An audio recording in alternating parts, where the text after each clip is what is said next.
Today we're going to talk about community integration and the way that it has improved from the olden days. Community integration has come a long way. First, we need to discuss what a community is. According to Merriam-Webster Dictionary, community is a group of people living in the same place or having a particular characteristic in common. It is also a feeling of fellowship with others as a result of sharing common attitudes, interests, and goals.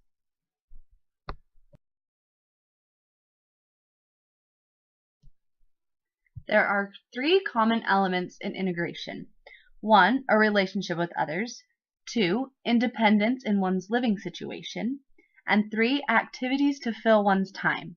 For example, occupation, social support, and independent living.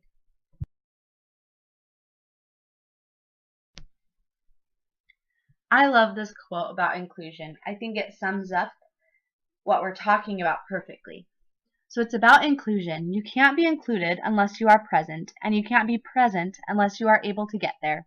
Inclusion happens when you start breaking down barriers.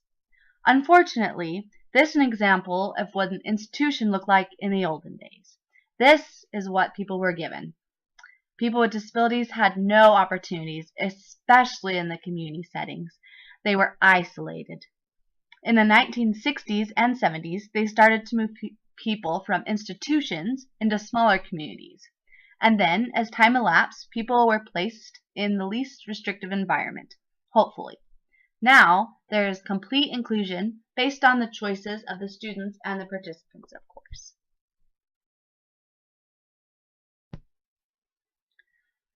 A brief quote from our text says, "In general, the concept of community integration extends beyond self-care and physical function to include engagement in expected vocational, social, and community roles." So people need to feel that they have a responsibility in the community, in their jobs, not just to be in the community, but to really be a part of the community and really to give what they have to help others.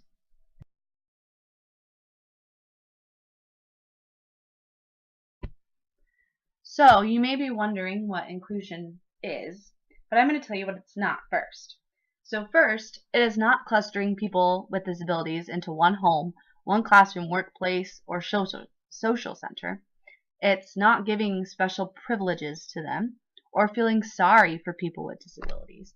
That's absolutely not what inclusion is. Here are some examples of what inclusion is. Community inclusion could be having a man who's blind sing in his church choir,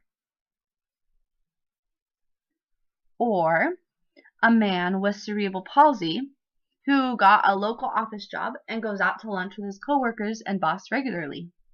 Another example would be a boy with Down syndrome completing all the ranks for the Boy Scout Eagle Scout Award.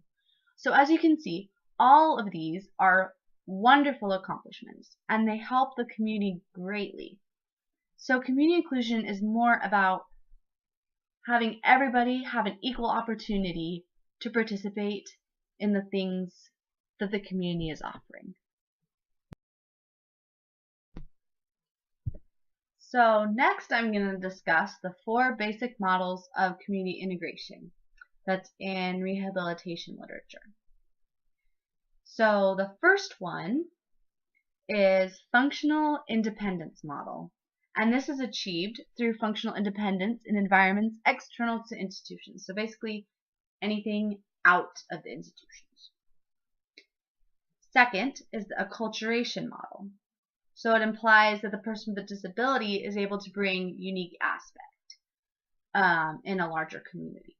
So it's not the small, tight-knit community yet.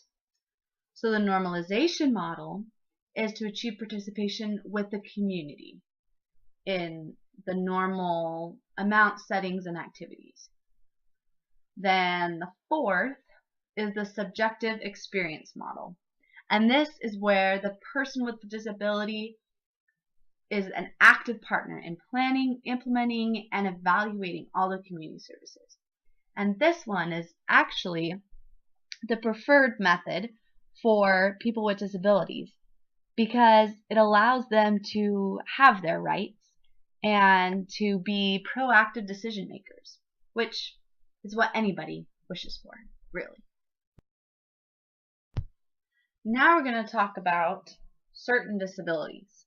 So the first one we're going to talk about is mental health. So 1 in 4 people are affected by mental health problem in any year. That is so high.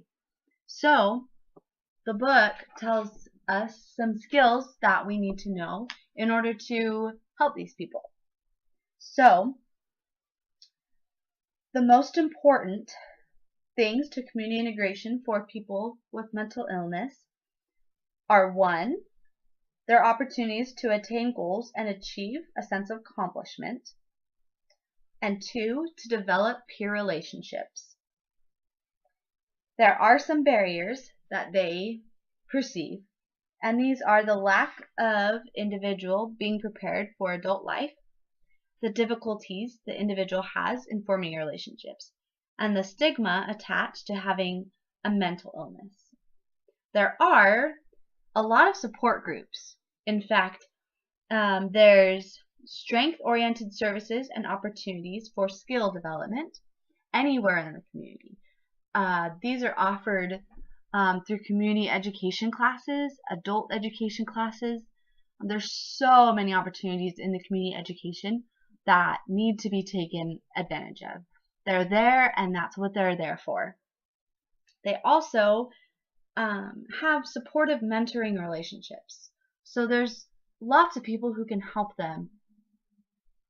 We need to just be able to find those people and to bring them into the community settings so that they can help those who do have these mental health problems. Next is individuals with stroke and traumatic brain injury. So we learned that there are several areas of community support for people with these kinds of injuries. There's medical services, dental service, social activities, and housing. And they felt that they were more integrated in social activities and housing. So they were more marginalized in areas of dental service and work activity, which is kind of interesting.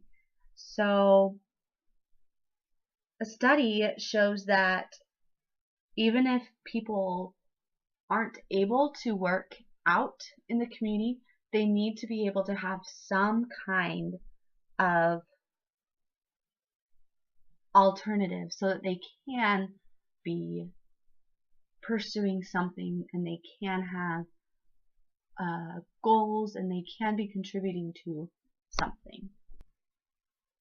The last section we're going to talk about today is the individuals with intellectual disabilities.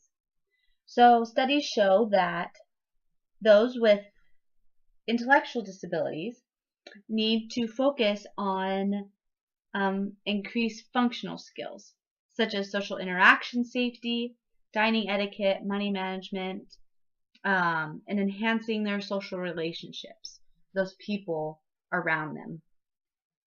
And interestingly enough, the correlation between their community skills, their daily living skills, and social skills were definitely shown in the way that they were able to interact in the community and to be integrated. So by giving them those skills, by helping them learn the money, the safety, dining etiquette, all those things, that will help them be integrated into the community even more.